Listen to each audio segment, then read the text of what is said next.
And action. Another edition of ACC Baseball Etc. presented by Pitch Logic, the system used by players, coaches, scouts, and instructors at all levels of play, from youth leagues to the big leagues. The easy-to-use and affordable technology makes the platform accessible to every player at every level. All the metrics, all the features used at the highest level. Go to pitchlogic.com for more information. Welcome in. Happy to have you, Daron, Vaught, Danny Graves, the multi-time Hall of Famer, Cincinnati Reds Hall of Famer, Miami Hall of Famer, longtime closer for both those teams, his pro team of most note, and then college team as a member of the Hurricanes. Gravy, we got some interesting stuff to talk about as we do this on a Wednesday, uncharacteristic for us, but it means we get to talk about some midweek action that we normally kind of gloss over. Tuesdays have been a little weird for the ACC the past couple of weeks, huh? Yeah, and I'm trying to think of a reason why the ACC hasn't looked so great the last two Tuesdays. I don't know what it is, Daron. I don't know, like maybe some of the teams are trying different things on their weekday games with their pitching, kind of trying to, because really only Coach Pollard from Duke has mastered this bullpen day type, game.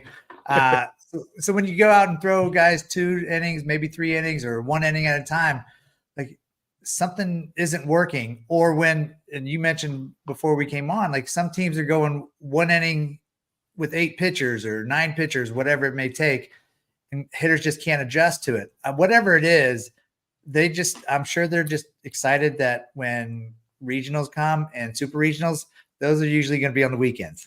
So they don't have to play on Tuesdays.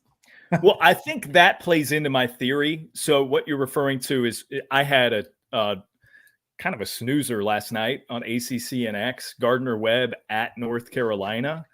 And last Tuesday, Gardner-Webb lost to Duke 2-1. So they played the Blue Devils pretty close. They threw 8 guys over 9 innings.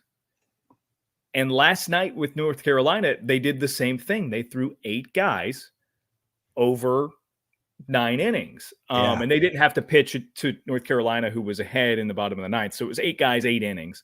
But North Carolina got down early 2-0 and then scored 5 in a row. They won it 5-2, but it was just kind of like a sluggish performance. Only a couple of extra base hits between both teams, no home runs, which is uncharacteristic of a North Carolina team, especially in the midweeks, because they usually dominate those. But I think hitters being caught off balance by a midweek approach, by a mid-major is probably part of it. North Carolina's hitters looked a bit antsy at times. The other thing, too, I think for teams with regional, super regional, Omaha aspirations, so much is made of, we got to get our weekend rotation steady. And a lot of the first half of the season is using that midweek to maybe solidify a Sunday starter spot. And each case looks different, but to varying degrees. Hey, we're going to give this guy the starts to begin the season on Tuesdays. That guy does pretty well, looks good. Turns out we need a Sunday starter because so-and-so got hurt, or because so-and-so has fallen off a little bit, or we decided to move so-and-so from the rotation to the bullpen. So we're at the time of the year where for contending teams, that weekend mix is kind of solidified. So it's back to square one with the weekdays, right? So you get Cam Padgett, the sophomore, made the start for North Carolina last night. That's not a role that he has assumed often this season. Whereas last year as a freshman, he got a lot of looks as a weekday starter. So it's different. Does that make sense? Like you're so much attention throughout the first half of the year is, okay, let's get the weekend rock solid, because that is representative of what we would use and how we would utilize guys in a regional, super regional format.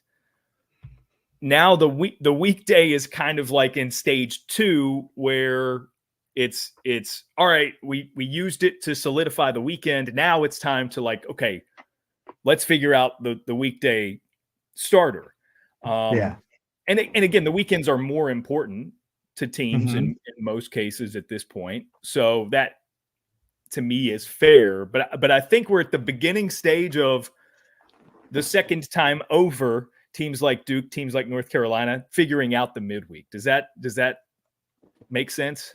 Yes, almost like part 2 of spring training, right? See who who can give you the innings. And there might not be as high leverage innings, but there's still innings to kind of get you that experience if they do need you on those Sundays of regional or super regional. But the only problem is, what happens if you now, I'm not saying any of these teams have a problem. I know they're going to keep winning and keep playing great. But what happens if something falters and then you lose to like a few of your midweek games, and next thing you know, you fall lower in the pack? I don't see that happening, but that's always the fear. Like, what if? I like your theory of the hitters being off balance with different pitchers coming in. You get different looks, and just when you feel like you're starting to get your timing, I don't have my timing now. And then you start getting out in front, and you said there's a bunch of pop-ups, a bunch of fly balls, and with North Carolina to start the game. It's like, how do you get comfortable?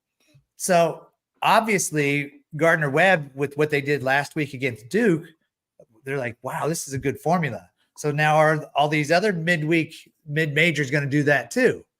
Start throwing one inning at a time, and just because they have nothing to lose, right? Yeah. And thankfully for North Carolina, they still came out on top, but it wasn't the offensive outburst that we probably expected to see against Gardner-Webb. No, and again, they typically dominate the midweeks, right? I mean, they hit a few home runs against Coastal last Tuesday, but lost by 1. So like there's two sides to this, and maybe there are some holes in this theory. Aside from, like, Duke got clubbed by Campbell. They got, I think, 18 runs that 18 to the 4. Camels. Yeah. So, and that's a very good CAA team. A team that has been ranked at times this season. But that one's about the pitching. North Carolina, Wake Forest getting shut out by Elon last night. That's less about the pitching, because typically if you're Wake Forest, you give up 3 runs, you get a pretty good chance to win the game. North Carolina gave up 2 runs. They pitched pretty well. So there should be theories for both pitching and defense, and then the offensive side for the ACC's struggles. And just to illustrate how weird the past couple of weeks have been on Tuesdays for the ACC, I mentioned Campbell in the CAA. It's 2 in a row that Wake Forest has lost. Elon in a shutout 3-0 for the Phoenix. Last week it was UNC Wilmington. All 3 of those schools, CAA members, formerly the Colonial, now the Coastal Athletic Association.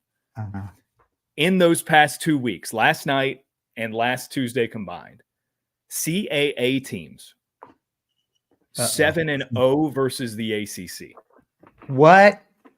Isn't that weird? That is a little bizarre. And again, I love that league. It's an awesome, fun baseball league.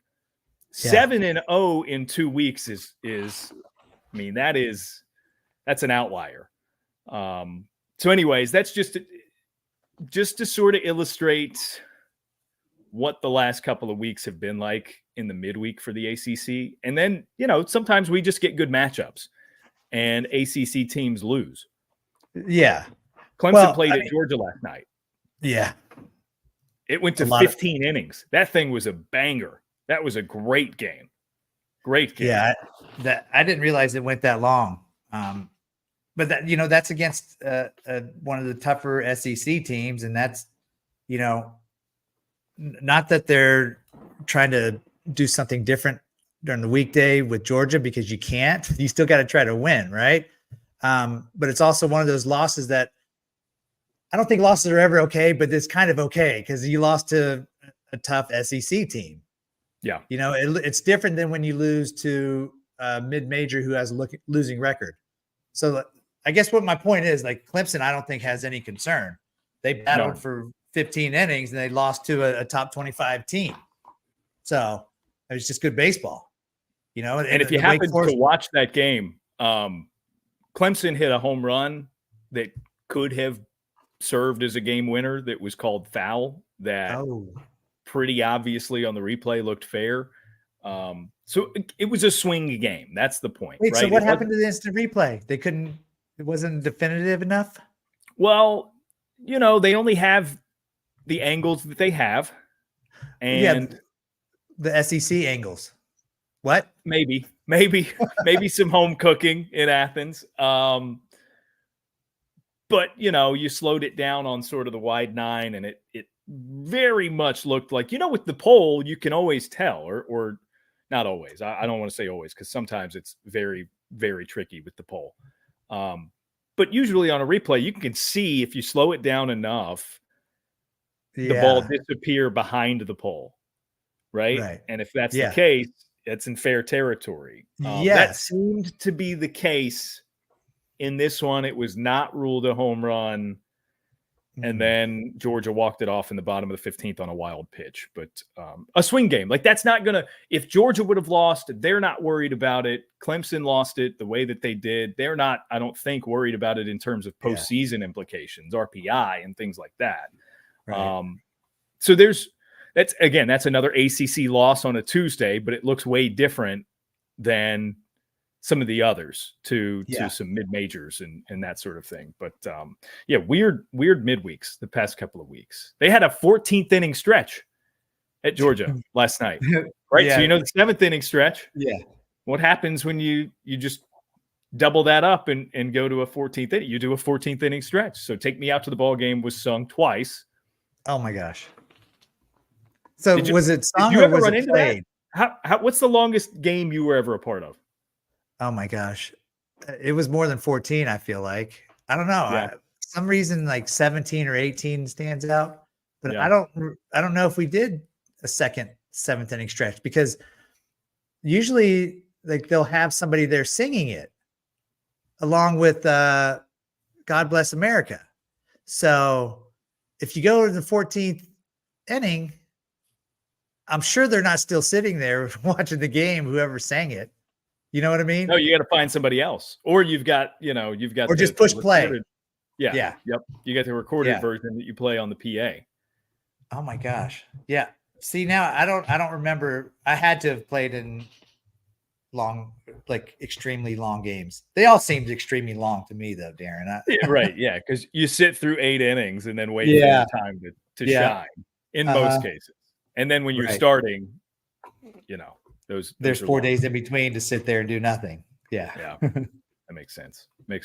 But that Wake Forest game, Wake Forest Elon, it's just 1 inning. Elon scored the runs in 1 inning, and there were zeros the rest of the game. So, I mean, not that Wake Forest played poorly, they just didn't get anybody in, and that's hard to shut out that team in Winston-Salem. So that was an interesting one for sure. I mean, big picture, these teams are fine. Yeah. But we're to the point now where some fun stuff happens, and, you know, we're going to talk about it. We like talking about it. I'm sure the coaches don't think it's fun, these midweeks that they have to manipulate their pitching staff. That can't be good.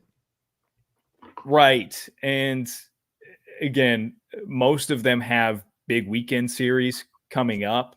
I mean, we've got a top 10 matchup between Florida State and Duke. It's going to take place in Durham this weekend. So Duke, you know, they would have preferred not gotten thumped by Campbell, but they kind of have bigger fish to fry with the Seminoles coming to town this weekend. I wanted to mention We talked about Vance Honeycutt last week becoming just the third 50 home run, 50 stolen base guy in ACC history for a career. He joined J.D. Drew of Florida State, Khalil Green of Clemson, a couple of Golden Spikes Award winners in that category. He stole some bags over the weekend against NC State, making himself the first ever 50-70 player in ACC history. And he's not done making history. He's got 53 career home runs. The program record for a North Carolina player is 57. Devi Bell is the guy who is currently the all-time home run king in North Carolina Tar Heel history. Devi Bell, how long ago was that? Should I know? 80s, I think. Okay. I had the years written down last night when I would have needed it. I'm looking. Well, and that's juiced bats those years too. Yeah. By the way, so there's some differences, right, from era to era. It's a little surprising that it's not a more recent player. So Honeycutt's at 53.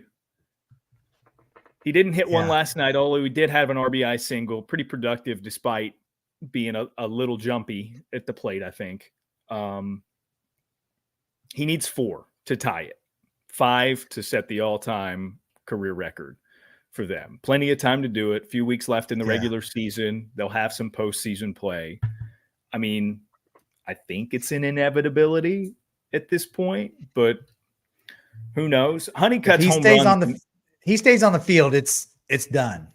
Yeah, you know what I mean. Like, it just and he's a big time player. His home runs come in spurts too. And we all know, look, he can affect and positively impact a game in way more ways than just home runs.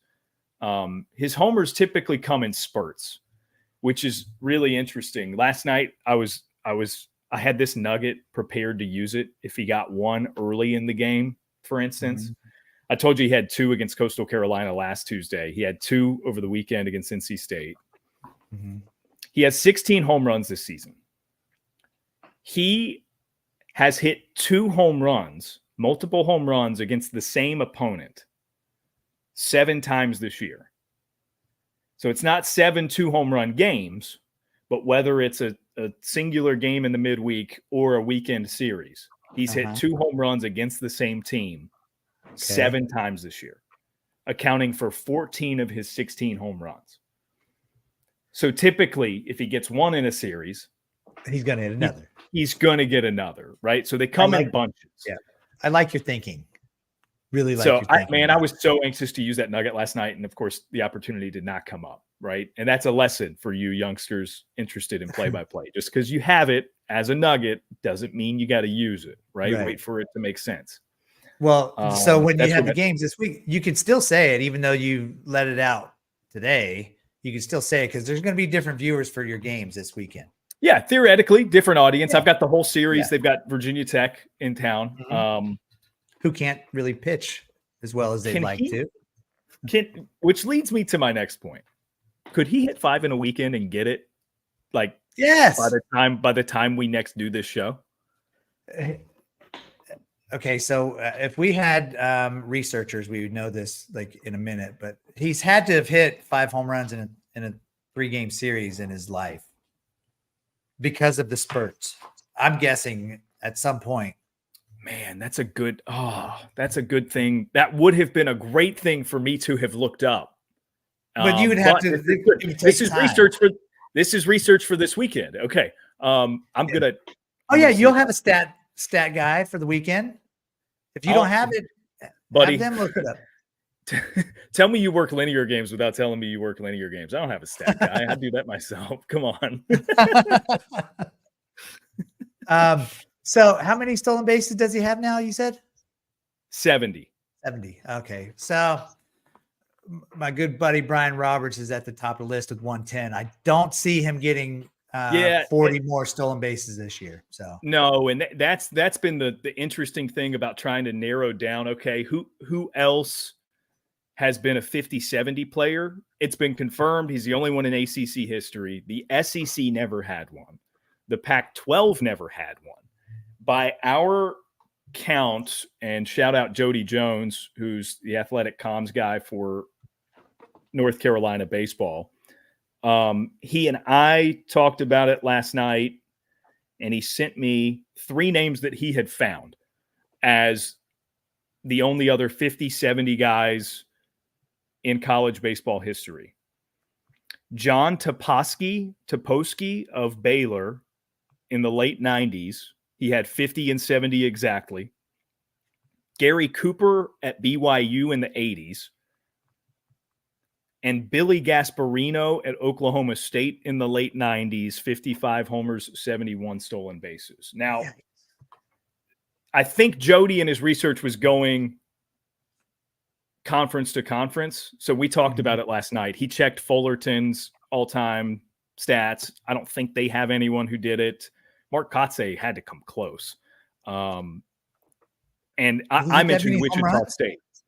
Maybe Wichita State has somebody from one of their runs, right? That potentially did it. So this is me trying to stall while I look at game to game stats for Vance Honeycutt and figure out, you know what? If you want to know if Vance Honeycutt has hit 5 home runs in a weekend series before, just tune in this weekend. I'm gonna figure it out by the time Virginia Tech comes to play. That's what we're gonna do. I don't have time to do this on the air. We got a lot to get to. I was already worried we were gonna run this a bit long today, so maybe we should just move along with our lives. Yeah, because I'm very confident that you can have something by this weekend. Yeah, same. And you know what? I'm confident. I'm going to guess that he's done it once while a member of North Carolina's team. 5 home runs in a weekend series. I think he's done it once. He's probably hit 4 a lot. Maybe a handful of times. So now I'm guessing. So he had 20. How many home runs did he have his freshman year? That I can tell you because I'm 24? pulling up his career stats. His freshman season, he had 25 home runs. 12 last year, and he's up to 16 this year. He had to have done it his freshman year because, I might look at that later and try to. Are we doing this? We're doing this. Not right now. Not right now. You know, his very first weekend of college baseball, he hit 3 against Seton Hall. So, okay. 2 against Georgia Tech, 2 against NC State. He spread these out pretty well. 2 against Florida State as a freshman, 2 in the same game against Virginia Tech. 2 in the same game against NC State. It does not appear that he did as a freshman. I think 3 against Seton Hall was the only time he got 3 in a weekend. Interesting. So then maybe not. 5 home runs is a lot for a weekend. It's a lot. It is. But you get these series that you just score a ton of runs, you get a lot of at bats. You never know, man. Yeah. Well, and that Virginia Tech, North Carolina, they could score a combined 60 runs over the weekend. That might be a little bit of an exaggeration, but I think it's somewhat possible. Yeah. There's some runs to be had for sure. Yeah. All right. Okay. Well, I'm not looking anymore. Yeah, I'm done. I exited out of it. I didn't. It's still a tab that's open, but I'm going to try to resist from clicking it. All right, so we talked about top 10 matchup this weekend. Vance Honeycutt. I mean, anytime you're the first player in ACC history to do something, that's a big deal. So that's worth mentioning and being celebrated. Can we talk about Georgia Tech a little bit? Yeah. And this is going to lead into, we're talking a little bit of field of 64 projections for the ACC. But I want to mention Georgia Tech because they've looked really good the past couple of weeks. And you mentioned it. It's basically ever since you said, hey, look out for Georgia Tech on our show here, they've turned it on. And they've won 5 of 6 ACC games, including taking 2 of 3 from Virginia this past weekend. Yeah, which they're making is that not push. Yes, they are. Do we? That was in Charlottesville too. Do we call that the ACC Baseball Etc bump because we just talked to Drew Burris? We did. He did hit he did hit a home run.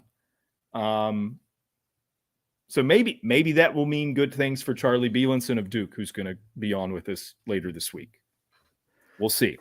Not that he needs our help. He's having a really good, just above a 2 for his ERA, 9 saves on the year. He's had a. But we're throwing the mojo back to him because they got waffled last night. That's the only reason.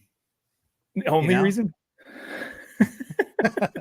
Well, I'm looking forward to that. By the way, that by the way is going to be a lot of fun for me, just to sort of see you two click the closer synergy. So part of that, I'm just going to kind of like sit back and let you guys run with it and talk pitching. That'll be fun. We're weird like that. We just have that, I think closers, even just all bullpen guys have a weird connection. I can't figure it out because we're just different. I guess. You're all borderline psychotic is what it is. Yes, we are. Yes, we are. So, but Georgia Tech, they scored 40 runs the last 4 games, dude. Yeah. No, they can hit. And it feels like we say that about half the teams in the ACC, but at the same time, that matters. That matters, man, because not everybody can pitch. So, right. If you can score runs, that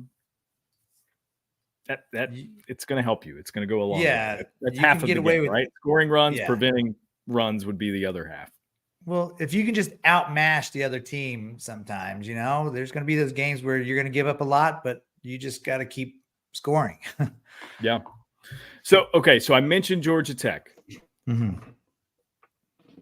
We in the preseason had Rick Alf of 643 Charts on to talk about the DSR, the Diamond Sports Ranking. It's new as of this year, and if you listened then, you're well aware that it's meant to complement RPI as a selection tool for the NCAA selection committee for the field of 64 for regionals. They earlier this week released, just as a lot of outlets have, and D1 baseball has its own, a projected field of 64 based on the DSR metric. This is really interesting to me because in the DSR, so we've mentioned it before on this show, but in case you forgot, no conference has ever gotten 10 teams in NCAA regionals in the same season. The SEC's done it a handful of times. The ACC has done it once. No team's ever gotten more than 10 in. Gravy, according to these DSR projections, which released on Monday, if Monday would have been Selection Monday, 11 ACC teams, 11 of the 14 teams in the ACC would have made the field of 64, which would be a new record for a conference in a single season. If not for the SEC getting 13 in this estimation. So Georgia Tech is 42 in the DSR. They are included in this field. Louisville at 41, just a spot ahead. And again, this is as of Monday, so it doesn't incorporate Tuesday action and stuff that has taken place since Monday. But how about this? According to DSR, 4 of the top 8 seeds belong to ACC teams. Clemson at 5, Florida State at 6, North Carolina at 7, and Wake Forest at 8. Other hosts, Virginia and Duke, 9 and 12 respectively. This is interesting. And again, this is meant to be a complement to the RPI. So I think realistically what we're going to see is projections based on both. What actually will happen is probably going to be something closer to an in-between, right? But 11 for the ACC would be wow. I mean, that would be a wow number. Yeah. I mean, you're saying nobody has ever had more than 10 out of their conference? Correct. Yeah. I mean, just to have 11 in the conversation right now. And I get it that there's 13 in the SEC, but they're always going to have a ton of people in the discussion at this time of the year for making the field of 64. But for the ACC to have 11, that is outstanding. And I mean, you look at who's probably out: Pitt, Miami, and Boston College. Well, Boston College still could possibly get in. I mean, they still have a winning record overall. I don't know what their RPI is offhand, but I mean, it's a long shot, but there's still a chance for 12. You know, this conference is just, it's so deep. And I love that Georgia Tech is going on this run right now. I love that you took it to, hell, let's put one more in. I'm trying to talk myself out of the 11, right? Like I'm trying to bring it back down to something closer to a mean. Boston College is, by the way, 58 in the RPI. Okay. I mean, not totally out of the realm of possibility. So the SEC has 14 teams, and they're saying 13 of them are going to make it. So 13, yeah. Yeah, 13 of the 14. So I have to try to add to get close to the SEC, because they always have at least one more than of something that the ACC has, in the rankings. So why not? True. Yeah, try to 12 steal and 13. another one. Yeah, I'll try to steal another one. So I'm assuming that Missouri is the only one that's not going to make it, but do they think Auburn's the one that's not going to make it? I mean, I would assume Missouri. They're in the most rebuild of rebuild years. So yeah, well, Auburn's 20-20, and they're 2-16 in conference. Listen, man, we talked to Drew Burris before their trip to Auburn, and it came up off the air when we were talking to them. That's the best 2020 team in the country. Right. Like that. Yeah. They have ended up on the wrong side of a lot of close games and good games with other SEC teams. And, your losses are losses. It doesn't change anything. Man, I despite the conference record, I don't know that I would have any qualms with Auburn getting in. I saw them in Jacksonville at the beginning of the year and really liked their makeup. They get bullied in the SEC. It's just part of the going out there. And that's the sort of the philosophical argument on a committee that you could make, right? Is the SEC so good that their schedule, despite their poor record in the SEC, lifts them up to a point of being put into the field of 64? Why can't that be said in the ACC? Right? I like the way you're thinking. I mean, because some teams get beat up by each other in the ACC. And that's not a secret. Yeah. There's ACC teams beating up the other ACC teams. It happens every year. Every year. We say it every year. Yeah. In some cases, it feels like to your point, where the SEC is lauded for the stiff competition within the conference. In some cases, it has felt like in recent years, that's a knock on the ACC, is that everybody beats everybody up, right? And what's the difference? What's the difference? So I think DSR is it feels like DSR is trying to compensate for that a little bit. Like, yes, heap praise onto the SEC, but also make it equitable when you talk about the Atlantic Coast Conference. So, of course, look, like they're putting 11 teams in as of right now. We, as people who cover the ACC, like that benefits us. I'm like, there's no line about it. That's more fun to talk about. That makes it a more viable show. That's one more fan base, two more fan bases that starting in June are probably going to have, pay more attention to what you and I are saying. I'm not trying to lie to you and say we don't want as many ACC teams in as possible. So it'll be interesting. It'll be interesting to look at, again, just like looking at RPI. Some of these numbers are pretty close. The DSR for For instance, Notre Dame is similar. Notre Dame currently 39 in RPI, whereas they're 35th in the DSR. Louisville's is an interesting one because they're down here like in the 80s. Where did I see? I just saw them 79. Forgive me. They broke out of the 80s. They're at 79 in RPI now, and that is a team that is in the 40s of the DSR.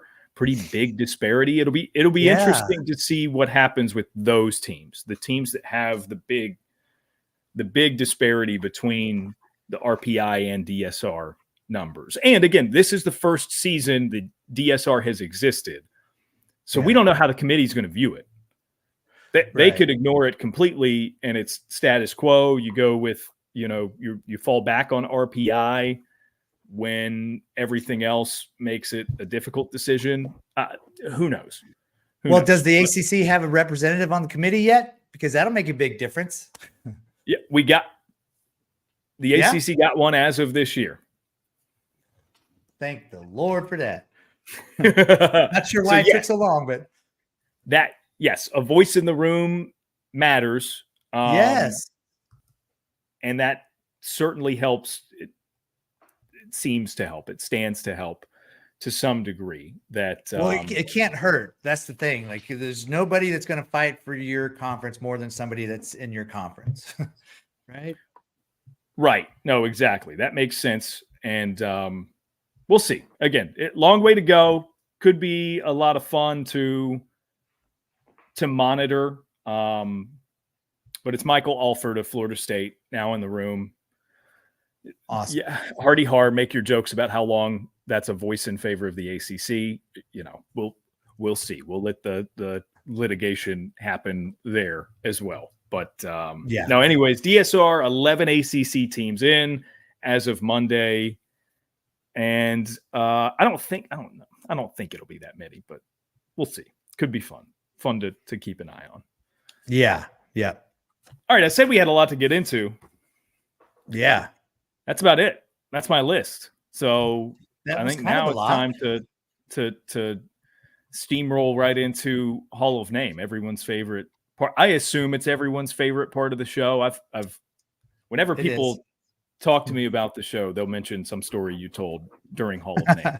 So I assumedly the best part of the show, Hall of Name, the part of the show where we let Danny, the longtime major league closer, close out the show by giving us a glimpse into his life as a superstar pitcher at many levels of play. So here's how it goes.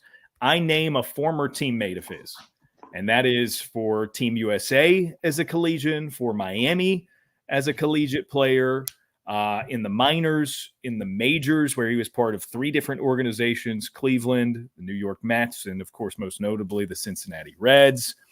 And Danny is then tasked with basically word vomit, thought association, like the first thing that comes to mind, whatever story, anecdote, adjectives to describe or illustrate what this person was in your life for even a brief stretch.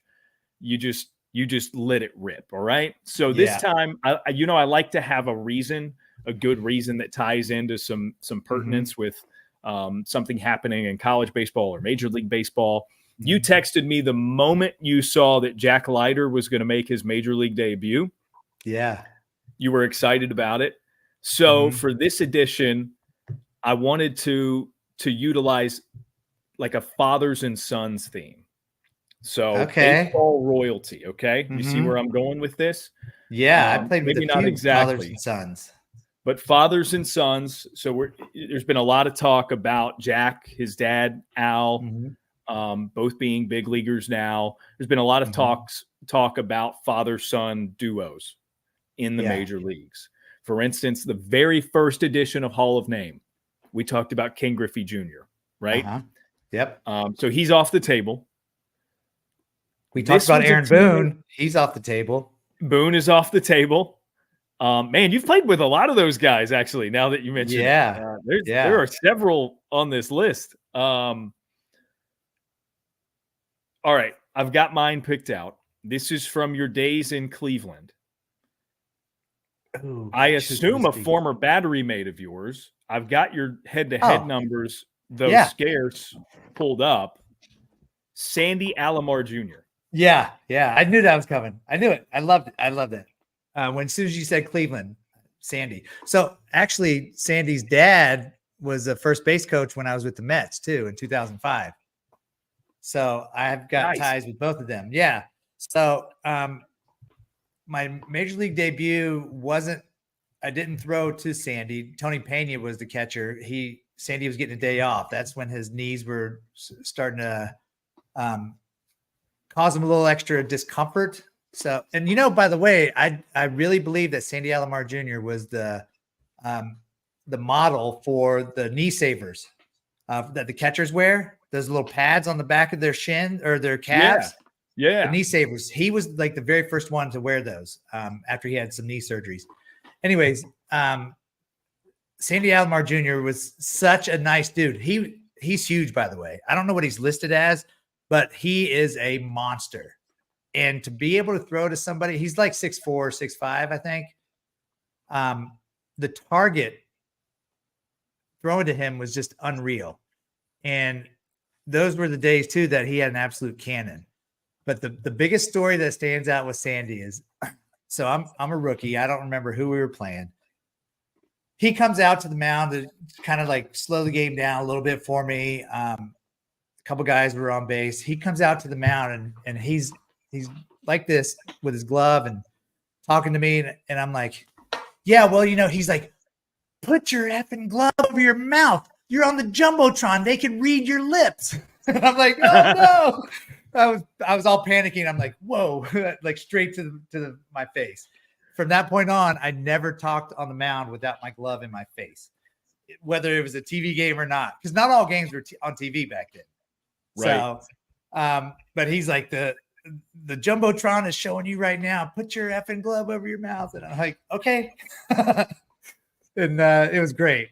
It was at that moment, it was like, I'm scared right now, Sandy. But after that, like he's always been so cool. Even like after we both stopped playing, he was coaching.